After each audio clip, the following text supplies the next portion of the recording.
Esse vídeo começa com um paradoxo. Vamos supor que um dia você receba uma caixa misteriosa que contém as instruções para a criação de uma máquina do tempo que te permita viajar para o passado. Só que nessa caixa existe uma instrução: construa a máquina e só ative ela daqui a 10 anos. E quando você for ativar a máquina, leve junto a caixa e o papel contendo as instruções. Então você passa os próximos 10 anos seguindo as instruções e construindo essa máquina do tempo misteriosa, e quando finalmente chega o dia, você ativa essa máquina e, para sua surpresa, ela te leva exatamente para onde você estava 10 anos no passado. Então você entrega a máquina do tempo e as instruções para você mesmo no passado e um ciclo é criado. A pergunta aqui é a seguinte: onde no tempo que essa máquina foi criada? Ou, se vocês preferirem colocar de outra maneira, quem que criou essa máquina primeiro? Você no futuro ou você no passado? Esse é o chamado paradoxo de Bootstrap, e ele é um dos mais fascinantes exemplos de como as coisas começam a dar errado quando a gente começa a pensar em viajar para o passado. Nesse exemplo da máquina do tempo, a consequência desse loop temporal é que a máquina não foi criada por ninguém.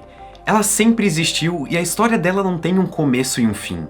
A cada vez que você chega em um dos pontos extremos, você no passado ou você no futuro, o ciclo se repete e tudo começa novamente. Um paradoxo de Bootstrap acontece sempre que um objeto, um evento ou informação cai em um loop temporal em que ele não precisa ser criado. É como se ele sempre tivesse existido independente de ninguém ou de qualquer coisa. Eu vou dar outro exemplo e talvez isso vai ficar um pouco mais claro.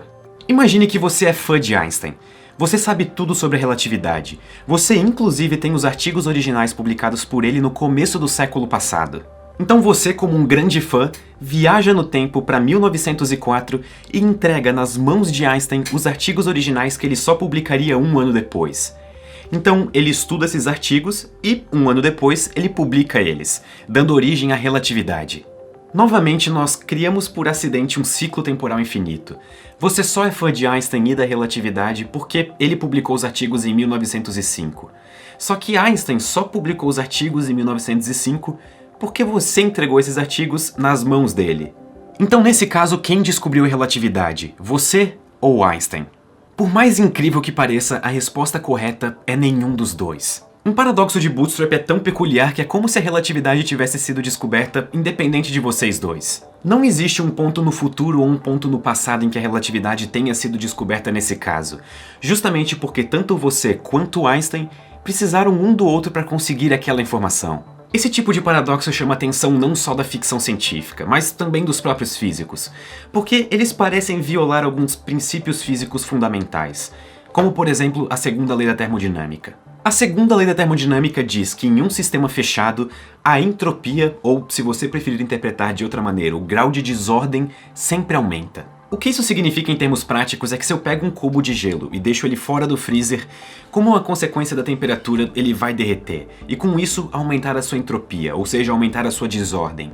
Um gelo congelado é muito mais organizado do que um gelo derretido. Agora imaginem que eu pegue um cubo de gelo que acabou de sair do freezer e mande ele algumas horas para o passado. Ele deveria continuar derretendo, porque é isso que as nossas leis e princípios da física dizem. Só que se esse cubo de gelo não para de derreter, como é que ele vai chegar inteiro no ponto em que eu mandei ele de volta para o passado? Como se ele tivesse acabado de sair do freezer. Em que ponto da linha do tempo que o gelo derretido volta a ser gelo? Claramente alguma coisa está sendo violada aqui, e essa coisa é a segunda lei da termodinâmica.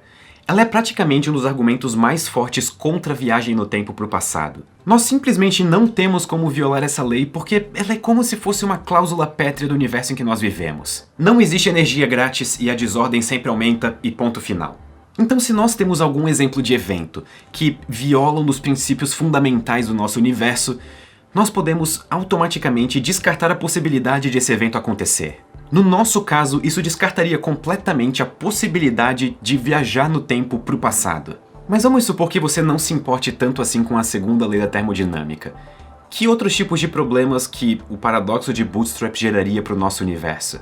Nós vivemos em um universo que parece funcionar com base em algum sistema de lógica. Na tentativa de resolver alguns desses problemas gerados por viagens no tempo, nós podemos empregar alguns desses sistemas lógicos e usar, por exemplo, o princípio da autoconsistência de Novikov.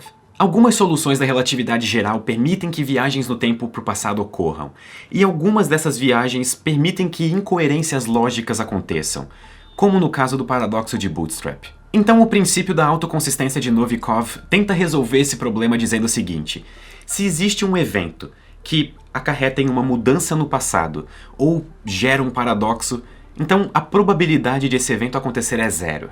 E isso cria umas situações extremamente bizarras.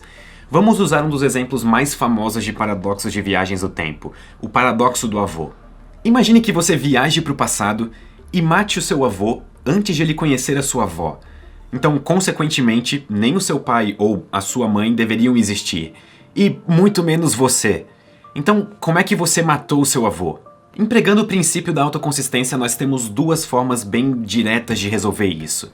Na primeira delas, a viagem para o passado é possível, só que quando você vai para o passado e tenta matar o seu avô, todas as suas tentativas falham. Não importa o que você faça, você simplesmente não consegue. Nesse caso, é como se as leis da física impedissem você de fazer aquilo. E eu não sei quantos de vocês captaram o tamanho do problema aqui, mas isso abre brecha para uma discussão muito bacana sobre livre-arbítrio, só que esse vídeo tem que ter menos de 1 hora.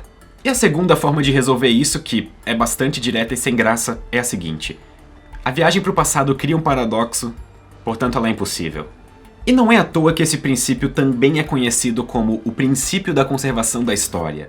E eu acho que o nome é bastante autoexplicativo. A verdade é que esses paradoxos envolvendo viagens no tempo não são novidade e, para ser sincero, não existe uma solução definitiva para eles. Geralmente na ciência, quando surge um paradoxo, ele indica que tem alguma coisa errada com a nossa teoria, ou que pelo menos ela está incompleta. E de fato nós não temos certeza de que as nossas teorias para descrever o universo estão completas. A ciência pode ser um dos melhores métodos de extrair conhecimento do universo, mas ela não é nem de longe infalível.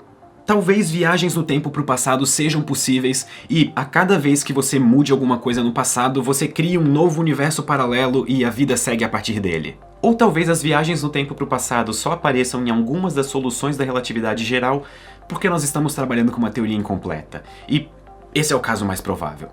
De qualquer forma, não existe uma solução muito bem estabelecida para isso ainda.